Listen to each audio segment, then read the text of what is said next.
You're listening to the Infinite Banking Mastery Podcast. Did you know that you could build a tax-free pool of wealth that's liquid and accessible all your life while building your retirement nest egg? Gain full control of your financial future and stop relying on the government and banks. The wealthy have already discovered this wealth-building secret. Now it's your turn to get financially secure without following the conventional wisdom that keeps you in debt to banks. Now here's your host, Valerie LaRocque. Hello, everybody. Welcome back to the Infinite Banking Mastery Podcast. I thought today that I would go over health underwriting in more detail. I feel like it's somewhat self-explanatory, or that's something you would expect certain things to happen. But sometimes it feels like people are confused or uncertain or wondering why their underwriters are asking certain questions. So I just thought I would clarify the process and help you understand more what's happening when you apply for life insurance. So the first thing, of course, you're going to sign an application. And when you're signing that application, the whole purpose of the application is simply to give permission to do a health underwriting. So we are acquiring your permission when you sign the application to look into your health. And you're giving us that permission to look into your health in whatever way that needs to happen. Certainly, I'm not looking into your health. It's the underwriting team at the insurance company that's looking into your health. So you're giving them the permission to have an examiner come over, take blood and urine if necessary, ask a bunch of health questions and lifestyle questions, and also to request medical records if they so end up needing them. A lot of times too, because we have a document inside of the application that is asking medical providers for health records for the permission to receive those. And I think I've mentioned before, a lot of times these medical facilities or clinics don't like our form, they don't want it. And so even though you've already signed for it and you've already given that permission, they may have their own form. And then here you are thinking everything's rocking and rolling. And then I have to come to you and say, hey, I need this form signed so they can release your records. And you realize it's going to take some more time, because now we need to send that document over and wait for them to release the records, which is usually not very quick.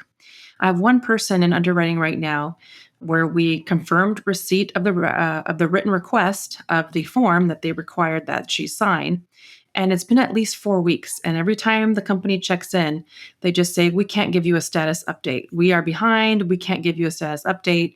We're like 3 weeks behind in this sending out records or whatever it is, that all the tasks that they do there. And so we've just been waiting and waiting, and they really don't give any information as far as how soon to expect them to release the records. So you just never know how long it's going to take once you do get them the correct form or the form that will allow them to release the records.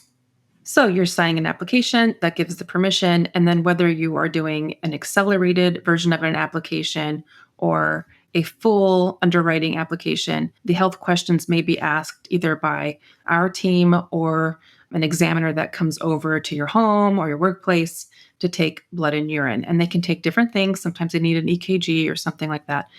But those questions will be asked one way or the other.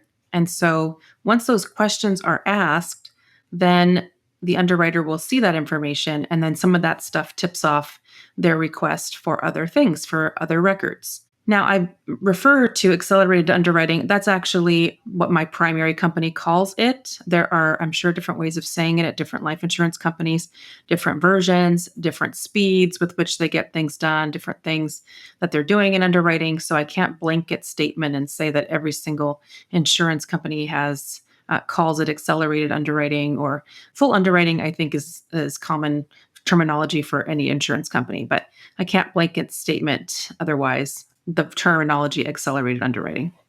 With whatever type of life insurance policy or underwriting that you are choosing to move forward with, whether it be accelerated or full underwriting, the underwriting will be thorough. And so the only difference is that with full underwriting, they are doing a blood and urine. They're having an examiner come over. But even if we select accelerated, they absolutely can still request an examiner to come over. So even though we're saying we want to skip that, we don't want to have to meet with that nurse or that examiner, doesn't mean that they can't still require it or ask for it. And so it's just a way to kind of get around it if we think our health is good enough and that we shouldn't need to go through all that, or the medical records are up to date with our doctor, and then we can maybe bypass that. And most people are able to bypass the blood and urine if they choose the accelerated path. But you just want to make sure that your health is in tip top shape if you're going to be going that direction, because otherwise they're going to request that medical anyway. But one thing you want to be sure to do is to be honest about anything in your medical history. Sometimes people forget, they don't remember every single thing in their medical history, especially the older you are. Might not remember the answer to every single question or when something happened or the doctor's name, because they do want details. If you have something, if you have to check a box yes on your health questionnaire, they're going to want to know full details. What was your diagnosis? What date was it? What was the time frame that you were diagnosed with this? And how long were you dealing with it? And what was your treatment? And what was the doctor's name that helped you? So they're going to want to know all those details.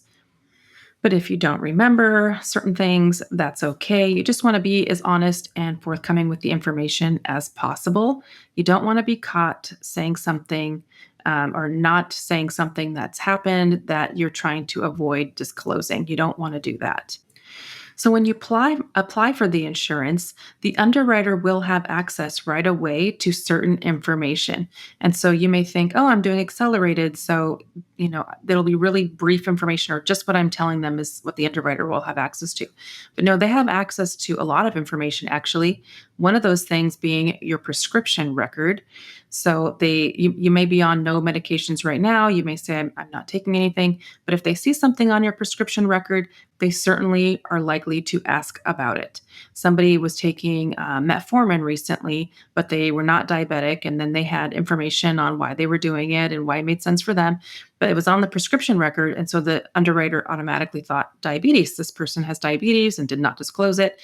And so they have access to your prescription records. You want to be sure you're honest about any kind of prescriptions that you're taking. They also have access to your driving record. Want to know if you're a crazy driver or a good driver, or you're getting lots of tickets or accidents or things like that, because that helps them to determine risk for you.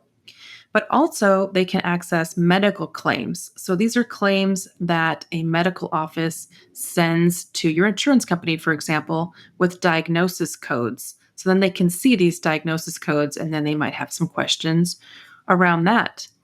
Something that they have access to is called the Medical Information Bureau, which has been was established in 1902.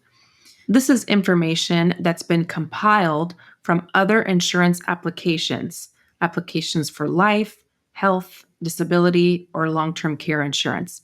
So, this information has been compiled in the Medical Information Bureau, and the underwriter has access to this. It was created for the purpose of trying to detect and deter fraud. They don't want you to be fraudulent, applying at different insurance companies and giving different information. So the MIB helps the life insurance company to assess risk. How risky will it be to offer you insurance? How risky you've been living your life? The type of information that the MIB collects are things like credit information, medical conditions, medical tests, results, treatments, some of your habits, such as smoking, gambling, or drugs, hazardous avocations or hobbies. The information that they discover from the MIB will help them to uncover things you may have omitted to say. And you may have omitted that information on accident or on purpose, but they are just trying to do a thorough job and make sure they're looking through everything. If you omitted something by accident, they'll ask you about it, and then you can say, "Oh, yeah, I forgot about it," or "I forgot that I saw that particular doctor," or that I saw a different doctor than my regular doctor. And then they can go get that information to just look through and make sure you're doing okay. They just want to make sure you're not really, really sick and they're not offering a $2-3 million death benefit to someone who's very, very sick right now. Life insurance is only going to be offered if you're healthy. I would say reasonably healthy, because certainly you could have some conditions, high blood pressure, high cholesterol. You could have higher blood sugar levels, but not be fully diabetic or on insulin.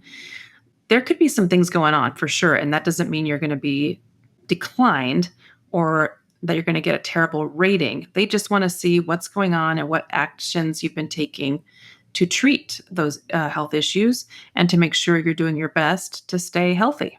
So the information with the MIB stays on file for 7 years.